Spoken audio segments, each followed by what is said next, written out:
খবর শুনছেন আজকের খবর ইউটিউব চ্যানেল থেকে। আজ জানাবো পশ্চিমবঙ্গ দেশ এবং বিদেশের বাছাই করা সব তাজা খবর। আপনি যদি চ্যানেলে নতুন হয়ে থাকেন তাহলে অবশ্যই সাবস্ক্রাইব করুন, কারণ প্রতিদিনের সেরা খবর আপনার হাতের মুঠোয় পৌঁছে দিতে আমরা আছি সদা প্রস্তুত। খবরের শুরুতেই জানবো আজকের সংবাদ শিরোনাম। আজই এসএসসি দাগিদের তালিকা প্রকাশ, গ্রুপ সি দুর্নীতির চার্জশিট দিল সিবিআই। প্রাক্তন কংগ্রেস বিধায়ক হিসেবে পেনশন চেয়ে আবেদন ধনকরের। বুথ বিন্যাস নিয়ে দফায় দফায় সংঘাত, সর্বদল বৈঠক নিয়ে সরগরম রাজ্যের রাজনীতিতে। ভাতা বাড়ল 5,000 টাকা, পুজোর আগে বড় ঘোষণা করল রাজ্য সরকার।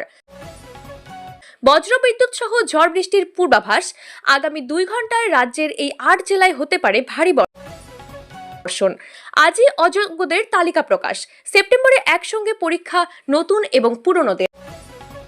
আসানসোলের জঙ্গলে কিশোরীর দেহ উদ্ধারে গ্রেফতার যুবক, এখনো মৃত্যুর কারণ নিয়ে ধোঁয়াশা। বিহারে লাগু হোক এসআইআর, এমনটাই চাইছে দেশের জনগণ, সমীক্ষায় উঠে এলো চাঞ্চল্যকর তথ্য। মোদির বড় চমক, ব্যবসায়ীদের জন্য আরো সুযোগ, দারুণ স্কিমে মিলবে 90,000 টাকা। বিহারে ভোটার তালিকায় সংশোধন নিয়ে চমকপ্রদ সমীক্ষা, কি বলছে সাধারণ মানুষ? ইসরায়েলের হামলায় এবার নিহত খোদ প্রধানমন্ত্রী, খতম সেনা প্রধানও, পাল্টা নেতানিয়াহুকে খুনের হুমকি। জাতীয় পার্টির অফিস ভাঙতে এলে হাত পা গুড়িয়ে দেব, হুমকি রংপুরের প্রাক্তন মেয়রের। প্রদেশ দপ্তরে হামলা, চাপে পড়ে রাকেশের সঙ্গে দূরত্ব রাখছে বিজেপি, বেশ করেছি, দলকে চ্যালেঞ্জ শুভেন্দু ঘনিষ্ঠের। এসআইআর নিয়ে আপত্তি তুলে রাহুল সাক্ষাতে মাতুয়া মহাসংঘ, ধাক্কা খাবে বিজেপি? কেউ কাউন্সিলর, কেউ আবার চাকরি দিয়েছেন সস্ত্রীক। এসএসসি এর দাগি তালিকায় কতজন তৃণমূল? এদের থেকে কারা টাকা নিলেন আমাদের নাম বলুক। দাগিদের তালিকা দেখেই ক্ষেপে গেলেন সুকান্ত। মমতা নীতিশকে ছাপিয়ে দেশের সেরা কোন মুখ্যমন্ত্রী? সমীক্ষার ফল চমকে দিবে। বিহারে রাহুলের দ্বারস্থ মতোয়ারা, 26-এ বদলাচ্ছে ভোট ব্যাংকের সমীকরণ। স্বামীর কর্মচারীর সঙ্গে প্রেমে মাখামাখি, পথের কাটা বরকে মেরে ঝুলিয়ে দিল স্ত্রী। সেপ্টেম্বর থেকে রিটেক, 1 সেপ্টেম্বর থেকে ব্যাংকের নিয়ম পরিবর্তন হচ্ছে, আর কোনো চার্জ। নজর 26-এর ভোট, রাজ্য কমিটিতে কারা ঢুকবেন, কারা বাদ পড়বেন। রবিবার দিল্লিতে বৈঠকে শ্রমিক। অখিলকে ধমক, দ্বন্দ্বে কড়া তৃণমূল, কাঁথে দার্জিলিং সাংগঠনিক নেতৃত্বকে বার্তা। কেন্দ্রীয় কর্মীদের জন্য বিরাট খবর, ডিএ নিয়ে সেপ্টেম্বরেই বড় সিদ্ধান্ত। দক্ষিণবঙ্গে মেঘলা আকাশ, বজ্রবিদ্যুৎ সহ দুর্যোগ, উত্তরবঙ্গে ভারী থেকে অতি ভারী বৃষ্টি, বাংলা জুড়ে ফের প্লাবন। আমেরিকা ও চীন আমাদের ড্রোন ধরতে পারবে না, বললেন প্রতিরক্ষা মন্ত্রী। একবার দুবার বিধানসভা অধিবেশন, কেন এত তৎপরতা তৃণমূলের? জিওর নতুন ধামাকা, 200 দিনের রিচার্জের প্রয়োজন নেই, এই সুপার প্ল্যানের বিস্তারিত জেনে নিন। পিতার অভিযোগে বংশের কলঙ্ক, পাল্টা মুখ খুলে বিস্ফোরক জীবনকৃষ্ণ সাহা। 2026 সালের জানুয়ারি থেকে কার্যকর হবে 8ম বেতন কমিশন, কেন্দ্রীয় কর্মচারীদের জন্য সুখবর। চন্দ্রকোনা রোডে ভয়াবহ পথ দুর্ঘটনা, মৃত 1, আহত 6। পুনিত সিং আসলে হৃদয় মিয়া, মহদীপুর সীমান্ত দিয়ে পার হতে গিয়ে গ্রেফতার বাংলাদেশি যুবক। ইয়েমেনে মারণ হামলা ইসরায়েলের, নিহত সানার হাউথি প্রধানমন্ত্রী, মৃত্যুসঙ্গী মন্ত্রীদেরও। এটাই শেষ সুযোগ, রুদ্ধদ্বার বৈঠকে কাদের পাঠ পড়ালেন শুভেন্দু? চীনের মাটিতে মোদীকে উষ্ণ অভ্যর্থনা, শি পুতিনের সঙ্গে বৈঠকে কি আলোচনা হবে? সুপ্রিম হুঁশিয়ারিতে 1804 জন দাগির তালিকা প্রকাশ এসএসসির। জাপানের বুলেট ট্রেনে চড়ে ঘুরলেন মোদী, ভারতেও চলবে এই আধুনিক রেল। প্রদেশ কংগ্রেস দপ্তরে গুন্ডামির দায়ে ধৃত 3 মূল পান্ডা রাকেশকে খুঁজছে পুলিশ।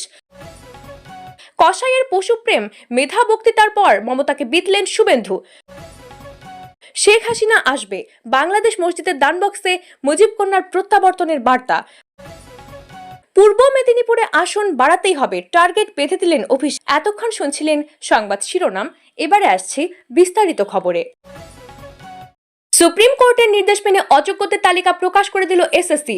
26,000 চাকরি বাতিল মামলায় সুপ্রিম কোর্ট নির্দেশ দিয়েছিল 7 দিনের মধ্যে অযোগ্যদের তালিকা প্রকাশ করতে হবে। সেই নির্দেশ মেনেই শনিবার সেই তালিকা প্রকাশ করে দিল এসএসসি। এদিন 8টা নাগাদ আদালতের বেঁধে দেওয়া সময়সীমার মধ্যেই 1,804 জনের তালিকা প্রকাশ করেছে স্কুল সার্ভিস কমিশন। কমিশনের ওয়েবসাইটে দাগিদের নাম, রোল নম্বর ও সিরিয়াল নম্বর দিয়ে তালিকা আপলোড করা হয়েছে। আগামী 7 ও 14 সেপ্টেম্বর নতুন করে শিক্ষক নিয়োগের পরীক্ষা নেওয়ার সিদ্ধান্ত নিয়েছে রাজ্য school service commission. Supreme court এসএসসিকে স্পষ্টত জানিয়েছেন নতুন নিয়োগ প্রক্রিয়ায় নজর রাখা হচ্ছে, কোনো ভুল ত্রুটি হলেই হস্তক্ষেপ করা হবে। কড়াভাবে এও বলা হয়েছে অযোগ্যরা পরীক্ষায় বসলে ফল ভুগতে হবে। তবে এই পরীক্ষা স্থগিত করার আবেদন জানিয়ে সুপ্রিম কোর্টের দ্বারস্থ হয়েছিলেন কয়েকজন চাকরি প্রার্থী। দাবি ছিল তারা যোগ্য, কিন্তু এখনো অনেক অযোগ্যকে পরীক্ষায় বসতে দেওয়া হচ্ছে। এই পরিপ্রেক্ষিতেই এসএসসি এর কাছে অযোগ্যদের তালিকা চেয়েছে সুপ্রিম কোর্ট। অন্যদিকে যোগ্য অথচ চাকরিহারা প্রার্থীদের তরফে আলাদা পরীক্ষার দাবি তোলা হয়েছিল। তাদের যুক্তি, প্রায় 1 দশক আগে তারা পরীক্ষা দিয়ে যোগ্য বলে চিহ্নিত হয়েছেন। নতুন প্রজন্মের পরীক্ষার্থীদের সঙ্গে একই মঞ্চে প্রতিযোগিতায় নামলে তাদের সুযোগ কমবে, তাই তাদের জন্য পৃথক পরীক্ষা প্রয়োজন। তবে সুপ্রিম কোর্ট সেই আর্জি নাকচ করে দেন। বস্তুত প্রথমে দাগী অযোগ্য প্রার্থীদের একটি তালিকা প্রকাশ করেছিল কমিশন, কিন্তু কিছু সময়ের মধ্যেই সেই তালিকা হঠাৎ প্রত্যাহার করা হয়। এই অঘটন ঘিরেই কমিশনের দফতরে তৈরি হয় নাটকীয় পরিবেশ। ঠিক সেই সময়ই কমিশনে হাজির হন এসএসসি চেয়ারম্যান সিদ্ধার্থ মজুমদার। তিনি দফতরের আধিকারিকদের সঙ্গে দীর্ঘ বৈঠক করেন। বৈঠকের পরেই ফের নতুন করে প্রকাশ করা হয় সংশ্লিষ্ট দাগী অযোগ্য প্রার্থীদের তালিকা। কেন্দ্রীয় কর্মীদের জন্য বিরাট খবর, ডিএ নিয়ে সেপ্টেম্বরে বড় সিদ্ধান্ত। কেন্দ্রীয় সরকারি কর্মীদের জন্য আসছে সুখবর। সেপ্টেম্বর মাসে তাদের মহার্ঘ ভাতা বা ডিএ নিয়ে একটি বড় সিদ্ধান্ত আসতে পারে। সাধারণত জুলাই থেকে ডিসেম্বর পর্যন্ত ডিএ সংশোধনের ঘোষণা শারদীয় নবরাত্রির কাছাকাছি সময়ে হয়ে থাকে।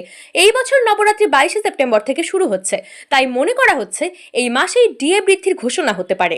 যদিও গত বছর নবরাত্রি শেষ হওয়ার 1 সপ্তাহ পর এই ঘোষণা করা হয়েছিল। বর্তমানে কেন্দ্রীয় কর্মীদের ডিএ আছে 50%। আসন্ন সংশোধনে তা 3% বেড়ে 53% পৌঁছানোর সম্ভাবনা রয়েছে। উল্লেখ্য, সপ্তম বেতন কমিশনের আওতায় এটি হবে শেষ ডিএ সংশোধন, কারণ এই কমিশনের মেয়াদ 31 ডিসেম্বর 2025-এ শেষ হচ্ছে। 2016 সালের জানুয়ারি থেকে চালু হওয়া সপ্তম বেতন কমিশনে বছরে 2 বার ডিএ দেওয়ার সুপারিশ করেছিল। অষ্টম বেতন কমিশনের ঘোষণা হয়ে গেলেও নতুন কমিশনের শর্তাবলী এখনো নির্ধারিত হয়নি বা সদস্যদেরও নিয়োগ করা হয়নি, তাই অষ্টম বেতন কমিশনের সুপারিশ কার্যকর হতে কিছুটা দেরি হতে পারে। কোটাক ইনস্টিটিউশনাল ইকুইটিজ এর একটি রিপোর্ট অনুযায়ী অষ্টম বেতন কমিশন 2026 সালের শেষ বা 2027 সালের শুরুর আগে কার্যকর হওয়ার সম্ভাবনা নেই। দক্ষিণবঙ্গে মেঘলা আকাশ, বজ্রবিদ্যুৎ সহ দুর্যোগ। উত্তরবঙ্গে ভারী থেকে অতি ভারী বৃষ্টি। বাংলা জুড়ে ফের প্লাবন। এসে গেল আজ শনিবারের বিকেলের আবহাওয়া সংবাদ। জানিয়ে দিলেন আলিপুর আবহাওয়া দফতরের আবহাওয়াবিদ সৌরিশ বন্দ্যোপাধ্যায়। কি জানালেন তিনি? খুব ভয়ের কি কিছু? প্রচুর বৃষ্টিপাত নাকি দারুণ গরমে স্পেল শুরু হবে ফের? মৌসুমী অক্ষরেখা। জানা গিয়েছে মৌসুমী অক্ষরেখা এখন ওড়িশার ওপর দিয়ে বঙ্গোপসাগরে। আগামী সপ্তাহের শুরুতে বাংলায় ফিরতে পারে মৌসুমী অক্ষরেখা। সপ্তাহের মাঝামাঝি মঙ্গলবার থেকে বাড়বে বৃষ্টি। দক্ষিণবঙ্গে আজ শনিবার মূলত মেঘলা আকাশ, বিক্ষিপ্তভাবে বজ্রবিদ্যুৎ সহ হালকা থেকে মাঝারি বৃষ্টির সম্ভাবনা বেশি থাকবে উত্তর ও দক্ষিণ 24 পরগনায়, পূর্ব ও পশ্চিম মেদিনীপুর এবং ঝাড়গ্রামে। আগামীকাল রবিবার ও পরদিন সোমবারে বৃষ্টির পরিমাণ কিছুটা কমবে। জলীয় বাষ্প থাকায় আর্দ্রতাজনিত অস্বস্তি বাড়বে। বিক্ষিপ্তভাবে হালকা বৃষ্টির সম্ভাবনা অবশ্য থাকবে। মঙ্গলবার মৌসুম অক্ষরেখা দক্ষিণবঙ্গের কাছাকাছি আসবে। বজ্রবিদ্যুৎ সহ বৃষ্টির পরিমাণ কিছুটা বাড়বে। বজ্রবিদ্যুৎ সহ হালকা থেকে মাঝারি বৃষ্টির সম্ভাবনার কথাই মূলত বলা হয়েছে। উত্তরবঙ্গে আজ শনিবার বিক্ষিপ্তভাবে ভারী বৃষ্টি থেকে অতি ভারী বৃষ্টি। দার্জিলিং, কালিম্পং, আলিপুরদুয়ার, কোচবিহার, জলপাইগুড়ি জেলায় বিক্ষিপ্তভাবে ভারী বৃষ্টির সম্ভাবনা। জলপাইগুড়ি ও আলিপুরদুয়ার জেলার কিছু অংশে আজ অতি ভারী বৃষ্টির সতর্কতা। আগামীকাল আলিপুরদুয়ার ও জলপাইগুড়ি জেলায় বিক্ষিপ্তভাবে 2-1 জায়গায় ভারী বৃষ্টি। বাকি জেলায় বিক্ষিপ্তভাবে বজ্রবিদ্যুৎ সহ বৃষ্টির সম্ভাবনা। সোমবার থেকে বৃষ্টির সম্ভাবনা কমবে উত্তরবঙ্গের জেলাগুলিতে। শেখ হাসিনা আসবে। বাংলাদেশে মসজিদের দান বক্সে মুজিব কন্যার প্রত্যাবর্তনের বার্তা। অতীত মুছে ফেলতে চেয়েও পুরোপুরি সফল নয় বাংলাদেশের অন্তর্বর্তী সরকার। বঙ্গবন্ধু শেখ মুজিবুর রহমান তার সুযোগ্য কন্যা শেখ হাসিনা সহ আওয়ামী লীগের দীর্ঘ ইতিহাস বিস্তৃত করতে চায় ইউনূস সরকার, কিন্তু তাতে কতটা সাফল্য মিলছে না। বাংলাদেশের প্রান্তে প্রান্তে মুজিব হাসিনার প্রচুর অনুগামী এখনো লড়াই চালিয়ে যাচ্ছেন। গদিচ্যুত দেশছাড়া হাসিনাকে তারা ফেরাতে মরিয়া। তারই এক নিদর্শন মিলল বাংলাদেশের কিশোরগঞ্জে এক মসজিদে। সেখানকার দানবাক্স খুলতেই হাতে এলো এক চিরকুট, তাতে লেখা শেখ হাসিনা আসবে, বাংলাদেশ হাসবে। চিরকুটে জয় বাংলা, জয় বঙ্গবন্ধুও লেখা। জানা যাচ্ছে কিশোরগঞ্জ শহরের নরসুন্দা নদীর পাশে রয়েছে ঐতিহাসিক পাগলা মসজিদ। টানা প্রায় 4.5 মাস পর খোলা হয়েছে মসজিদের দান বাক্সটি। 14টি লোহার বাক্স খোলার পর উদ্ধার হয় একটি চিরকুট, তাতে লেখা শেখ হাসিনা আসবে, বাংলাদেশ হাসবে। শেখ হাসিনা বীরের বেশে আসবে আবার বাংলাদেশে। জয় বাংলা, জয় বঙ্গবন্ধু। কে বা কারা মসজিদের দান বাক্সে অর্থের বদলে এমন চিরকুট রেখে গেল, সেই নিয়ে উঠছে প্রশ্ন। জানা যাচ্ছে দান বাক্স থেকে মোট 32 বস্তা বাংলাদেশি রুপি পাওয়া গিয়েছে। এর আগে এপ্রিলে 9,17,80,687 টাকা পাওয়া গিয়েছিল। শনিবার দান বাক্স খোলার সময় উপস্থিত ছিলেন কিশোরগঞ্জের জেলা শাসক ও পাগলা মসজিদ পরিচালনা কমিটির সভাপতি ফৌজিয়া খান, অতিরিক্ত জেলা প্রশাসক মিজাবের রহমত, পুলিশ সুপার মোহাম্মদ হাসান চৌধুরী এবং জেলা আমাতি ইসলামের আমির অধ্যাপক মহর রমজান আলী। এ সময় বিপুল সংখ্যক সেনাবাহিনী, পুলিশ ও আনসার সদস্য মসজিদ এলাকায় নিরাপত্তার দায়িত্ব পালন করে। জিওর নতুন ধামাকা, 200 দিনের রিচার্জের প্রয়োজন নেই। এই সুপার প্ল্যানের বিস্তারিত জেনে নিন। টেলিকম বাজারে নতুন চমক নিয়ে হাজির জিও। দেশের বৃহত্তম এই টেলিকম সংস্থাটি তার 47 কোটিরও বেশি গ্রাহকদের জন্য নিয়ে এসেছে এক দারুণ সুযোগ।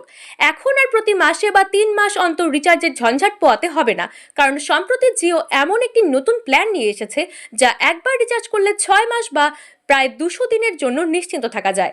যারা নিয়মিত রিচার্জ করতে বিরক্ত, তাদের জন্য এটি একটি দারুণ খবর। নতুন এই প্ল্যানটির দাম 2025 টাকা এবং এর বৈধতা পুরো 200 দিন। এই প্যাকে শুধু দীর্ঘমেয়াদী বৈধতাই নয়, সাথে আরও অনেক সুবিধা পাওয়া যাচ্ছে। দেখে নিন কি কি আছে এই প্ল্যানে। 200 দিনের জন্য বৈধতা, আনলিমিটেড ভয়েস কল, প্রতিদিন 100টি ফ্রি SMS, মোট 500 জিবি ডেটা, প্রতিদিন 2.5 জিবি ডেটা ব্যবহারের সুবিধা, আনলিমিটেড 5G ইন্টারনেট যদি আপনার এলাকায় এবং ডিভাইসে উপলব্ধ থাকে, জিও সিনেমা এবং জিও টিভির free access, 50 GB Jio AI cloud storage. তবে জিওর পোর্টফোলিওতে আরও কিছু জনপ্রিয় প্ল্যান আছে যা গ্রাহকদের মধ্যে বেশ জনপ্রিয়, যেমন 365 দিনের জন্য 3,599 টাকার প্ল্যান, যেখানে প্রতিদিন 2.5 জিবি ডেটা, আনলিমিটেড কল এবং প্রতিদিন 100টিরও বেশি SMS পাওয়া যাবে।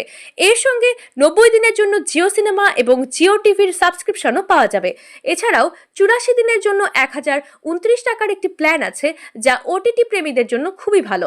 এতে প্রতিদিন 2 জিবি ডেটা, আনলিমিটেড কল এবং জিও সিনেমা ও জিও টিভির অ্যাক্সেস রয়েছে। এদের থেকে কারা টাকা নিলেন আমাদের নাম বলুক, দাগিদের তালিকা দেখেই খেপে গেলেন সুকান্ত।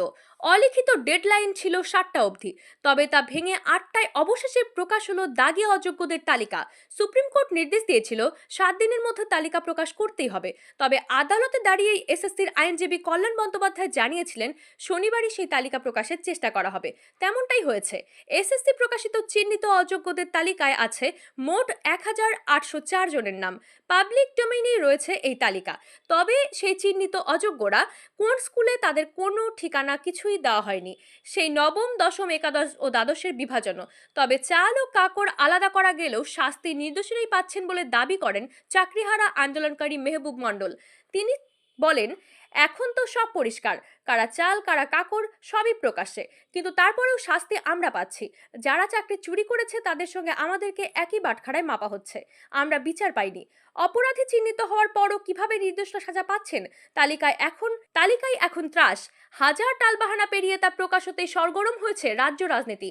কেন্দ্রীয় শিক্ষা প্রতিমন্ত্রী সুকান্ত মজুমদার দাবি তোলেন ঘুষ নেওয়ার নামে তালিকা প্রকাশের। তার কথায়, টাকা যারা দিয়েছে তারা অপরাধী, আর যারা ঘুষ নিয়েছে তারা কি সাধু? তাদের নামের তালিকা কোথায়? আমি এই চিহ্নিত অযোগ্যদের অনুরোধ করব, কোন নেতাদের তারা টাকা দিয়েছেন তাদের নামের তালিকা আমাদের দিন। আমরা তাদের ছবি এলাকায় এলাকায় সাঁটাবো। এদেরও গ্রেফতার করা হবে। তবে এই তালিকায় যাদের নাম রয়েছে তাদের ভবিষ্যৎ সুপ্রিম কোর্টই নির্ধারণ করবে বলে দাবি তৃণমূল মুখপাত্র অরূপ চক্রবর্তীর। তার কথায়, এই মামলা এখনও শীর্ষ আদালতে রয়েছে। এসএসসি সেই ভিত্তিতেই তালিকা প্রকাশ করবে। তাই অযোগ্যদের এরপর কি সাজা হবে তা নির্ধারণ করবে সুপ্রিম কোর্ট। অন্যদিকে প্রদেশ কংগ্রেস প্রাক্তন সভাপতি অধীর রঞ্জন চৌধুরীর দাবি, দাগি শুধু শিক্ষক নয়, গোটা সরকারটাই। তারাই এই টেন্টেড এলিমেন্টস তৈরি করেছে। তার কথায়, এই সরকার দাগি বলেই তাদের প্রশ্রয়ে এত দাগি শিক্ষক তৈরি হয়েছে। উপর থেকে পড়েছে সুপ্রিম চাপ। তৃণমূল আর এসএসসি বলছে বাপ বাপ। আর এটা গোটাটাই হিমশৈলের চূড়ামাথার খবর এখানেই শেষ হলো। দেখার জন্য অসংখ্য ধন্যবাদ। লাইক, শেয়ার আর সাবস্ক্রাইব করে পাশে থাকুন। দেখা হবে পরের ভিডিওতে। আজকের খবরের সঙ্গে থাকুন।